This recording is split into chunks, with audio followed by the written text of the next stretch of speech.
Hai guys, ketemu lagi dengan aku di channel Lady Din. Semoga kalian semua dalam keadaannya sehat dan bahagia.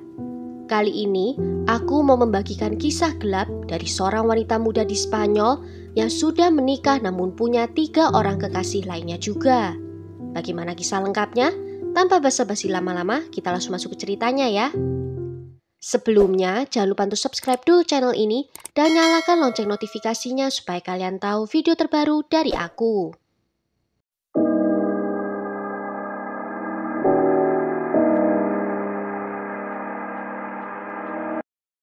Antonio Navarro Cerdan lahir pada tahun 1981 di kota Novelda, Spanyol. Dia belajar teknik di Universitas Alicante dan digambarkan teman-teman di kampusnya sebagai pria rumahan yang periang dan terpelajar.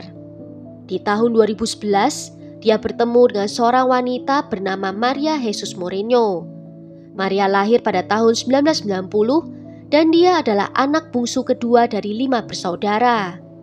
Mereka segera menjalin hubungan dan kemudian pindah untuk tinggal bersama di kota Valencia.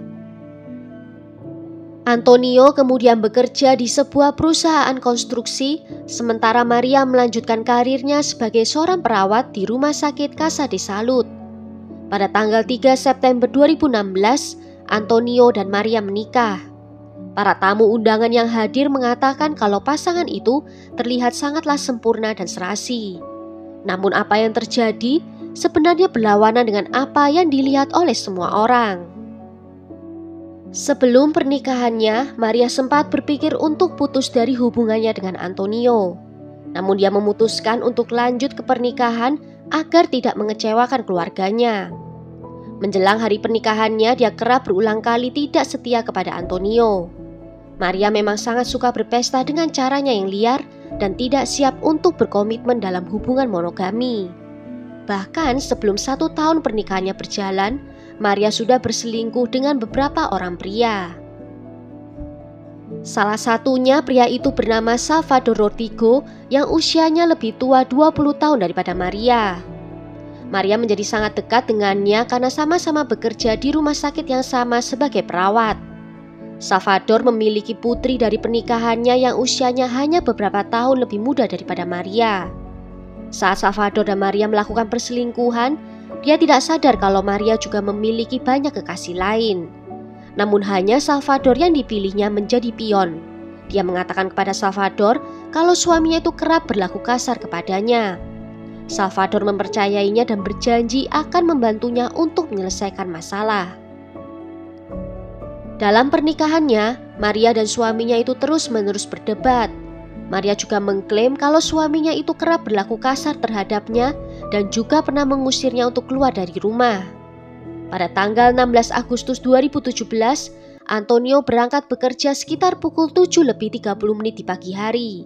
Dan Maria menghabiskan hari itu bersama dengan kakaknya di rumahnya. Di sore harinya di pukul 3:30, seorang pengendara sepeda motor yang sedang menggunakan garasi menemukan tubuh tak bernyawa Antonio terbaring tertelungkup dalam genangan darah di samping mobilnya sendiri. Dari hasil otopsi menunjukkan kalau Antonio telah ditikam sebanyak 8 kali di bagian jantung dan paru-parunya dalam serangan yang membabi buta, di mana dia tidak memiliki sama sekali kesempatan untuk bisa bertahan hidup. 3 hari kemudian di pemakaman Antonio, Maria membacakan surat yang emosional yang ditujukan kepada Antonio, yang isinya menyatakan cinta dan rasa terima kasihnya kepada suaminya. Polisi mempertimbangkan kalau Antonio mungkin telah menjadi korban perampokan yang telah meningkat menjadi kekerasan. Tetapi teori itu segera dikesampingkan ketika polisi mulai memusatkan perhatian mereka kepada Maria yang berusia 26 tahun. Polisi menemukan kalau Maria tidak hanya berselingkuh dengan Salvador, tetapi juga setidaknya dengan 3 pria lainnya.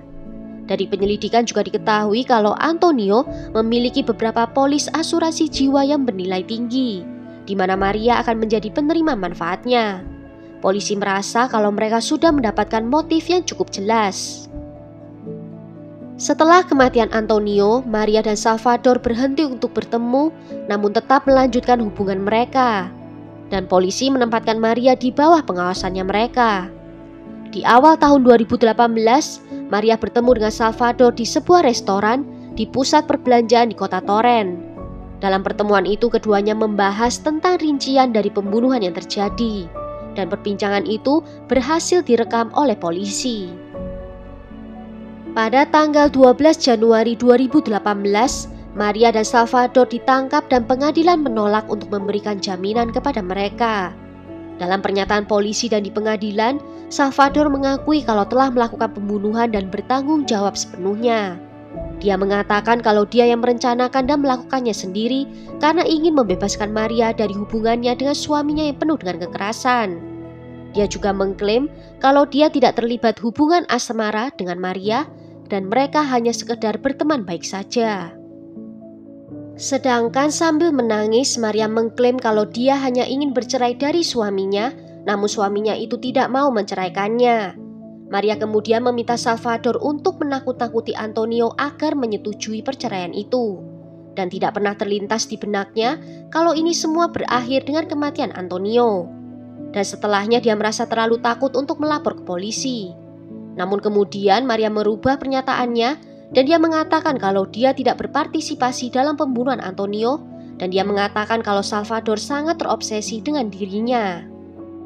Selagi menunggu persidangan, Maria mengirim surat kepada Salvador dalam upaya untuk membuat Salvador mengaku kalau dia yang melakukan pembunuhan tanpa sepengetahuannya. Jika tidak dihukum, Maria masih bisa mendapatkan pembayaran asuransi jiwa Antonio.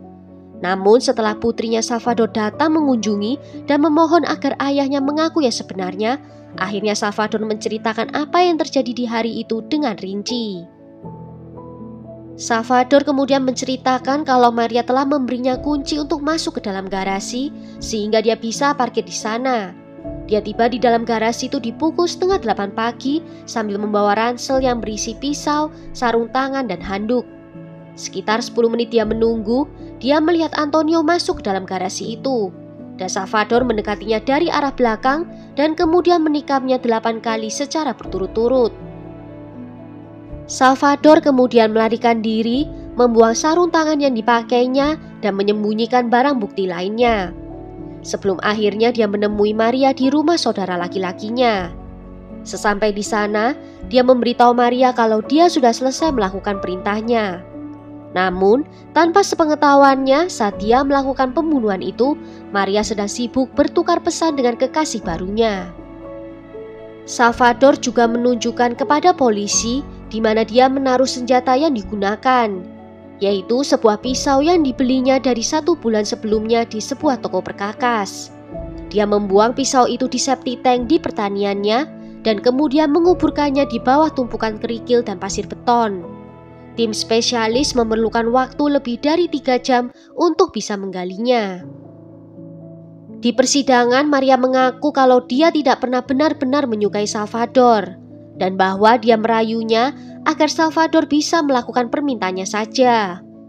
Pengadilan akhirnya memutuskan Maria dan Salvador bersalah dan keduanya diwajibkan untuk membayar 250.000 euro ke orang tuanya Antonio. Maria sebagai orang yang merencanakan kejahatan itu dihukum penjara selama 22 tahun. Sementara Salvador yang mengeksekusi mendapatkan hukuman penjara 17 tahun. Well, sampai di sini dulu cerita kali ini. Bagaimana menurut kalian tentang kasus ini? Tulis ya pendapat kalian di kolom komentar. Akhir kata terima kasih karena sudah nonton video ini sampai akhir. Sampai jumpa di video berikutnya. Ciao!